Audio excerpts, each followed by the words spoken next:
G'day, welcome to section 4.8 of our prescription form. So internal heel cup height at desired heel width.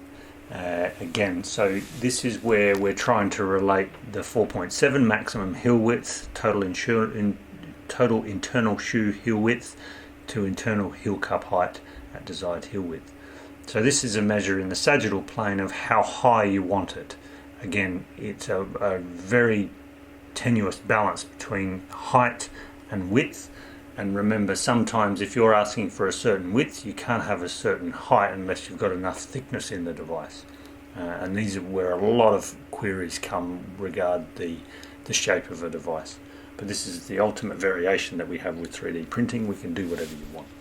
So internal heel cup height at the desired heel width above. Okay, so if you've asked for this heel width up here, you can then tell us what you'd like to do in the medial heel cup height and in the lateral heel cup height as well. And that's just thinking in the frontal plane. Sometimes people want to go from a high medial to a low lateral, or vice versa, go from a low medial to a high lateral in the heel cup height. So that's where you do it there. Alright, see you in 4.9.